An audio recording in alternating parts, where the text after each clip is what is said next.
encore bonjour. Voilà. Je suis toujours accompagné de mon frère, hein. Voilà, l'homme du Grand Nord. Voilà. Mon département, c'est le département de Locano. Voilà. Donc, nous sommes ensemble avec mon frère qui m'accompagne aujourd'hui. Et donc, j'ai eu le privilège, comme je disais tantôt, d'échanger avec le maire. Et comme vous pouvez constater, hein, la ville, là, nous sommes à Kulamutu, là. Vous voyez de chaque côté de la route combien de fois c'est propre. Je peux vous assurer, bac à ordures, à droite, là on roule un peu en vitesse, c'est normal. Et vous avez vu, tout est propre. Je circule partout à Kulamutu. Je prends seulement le temps. Vous voyez, il y a un taxi qui est juste à côté. Le taxi en couleur.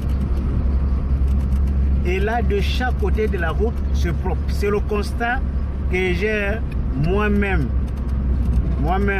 vérifié ce matin à Kulamutu. J'ai fait plusieurs rues de Kulamutu. Je peux vous assurer que le maire a confirmé la propreté. Ça et tient à ce que la ville soit propre. Et là, vous avez vu les couleurs des taxis. Désormais, quand vous arrivez à Kulamutu, c'est ça, les taxis de Kulamutu. Du blanc, et c'est du vert, non? Ou bien du bleu. Le blanc et du vert. C'est ça les couleurs officielles des transporteurs de Kulamutu. Ça, nous sommes à Kulamutu. Et là, pour les habitants et les natifs de KM City, ils peuvent évidemment vous expliquer quelle est la rue que j'emprunte en ce moment. Parce qu'ils peuvent se retrouver facilement. Donc je suis dans les rues de Kulamutu. Et comme vous pouvez constater, c'est propre partout. Vous voyez, il y a des tas d'ordures là qu'on a déjà rassemblées pour évidemment être récupérées par le camion le soir pour la décharge. Là, nous sommes dans les rues de Kulamutu.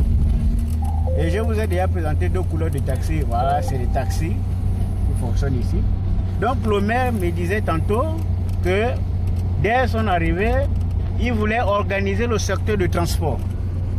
Et il a décidé, c'est que avec le conseil évidemment, le conseil a décidé d'imposer une couleur unique pour les transporteurs. Et tous les transporteurs de Kulamutu ont la même couleur. Voyez? Et ensuite, il a enchaîné avec la voirie. Et comme vous pouvez constater, Kulamutu est propre. Quand c'est bien fait, on dit c'est bien. Et quand c'est pas bien fait, on peut quand même dire là c'est pas bien fait. Là on parle de Kulamutu. Aujourd'hui, quand vous arrivez à Kulamutu, vous n'avez pas besoin de vous renseigner. Les taxis ont une couleur. Voilà les couleurs des taxis de Kulamutu. Voilà, on vient de dépasser encore d'autres taxis de Kulamutu, c'est propre. Et la mairie de Kulamutu a des ambitions. Le maire est conscient des difficultés actuelles. Donc il veut transformer la mairie de Kulamutu en quelque chose de sérieux. Donc, il y a des projets en vue. La construction d'une briqueterie, la municipalité. La construction d'une quincaillerie. Bon, la briqueterie, la quincaillerie, c'est dans le même secteur. Hein. L'objectif étant de produire assez de briques. Et évidemment commercialiser une partie de ces briques là et transformer le bois, commercialiser une partie du bois, tout ce qui concerne la construction. Et avec ça, il faut ajouter que la mairie a déjà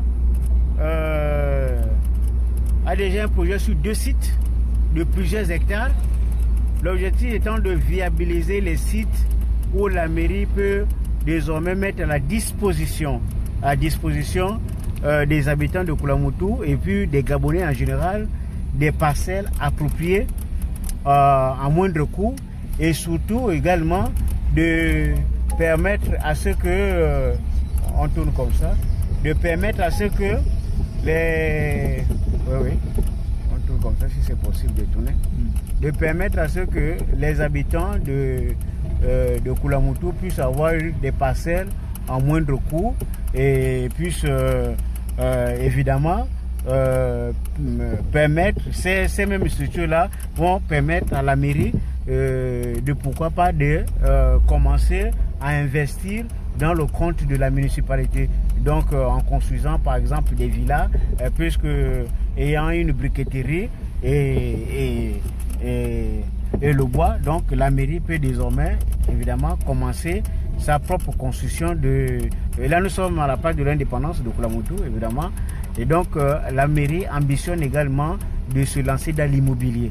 Et donc c'est pour se lancer dans l'immobilier, la mairie anticipe déjà en créant avec la bénédiction et avec un peu de moyens, créer ces deux entités-là pour faciliter évidemment l'investissement dans le domaine de l'immobilier.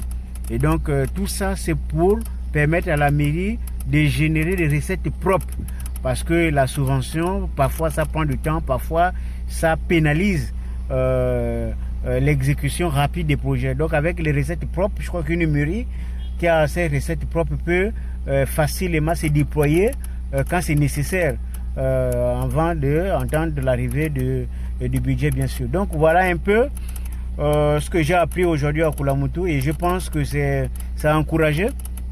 On espère que d'ici là, nous allons revenir à Koulamoutou ici pour visiter tous ces projets avec le maire actuel.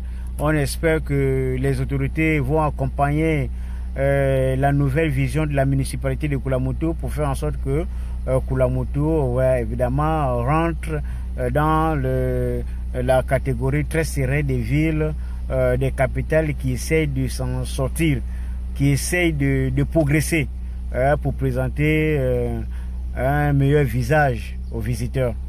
Et donc voilà, je pense qu'on a quand même fait le tour, et c'est sur ce site-là, la esplanade de la mairie, que nous allons achever évidemment ce live en espérant nous retrouver. Et je tiens à préciser que comme vous avez vu là, la pose des pavés là, l'esplanade là, ça aussi c'est l'un des projets du CTI. Voilà, donc non, ça c'est pas le projet CTI, ça sera le cadre des 7 milliards. Et donc bon, enfin, il y a une partie de pavés qui n'est pas encore posée, on espère qu'ils vont terminer, parce que vers la mairie là c'est pas encore posé, mais au niveau de la brigade et tout le reste là c'est déjà propre. Ah, je suis là sur place là, vous voyez, là nous sommes à la place de l'indépendance de Koulamoutou. J'essaie de vous présenter la tribune officielle ici. Ok, d'accord, bon, debout, hein. Bien de choses à vous.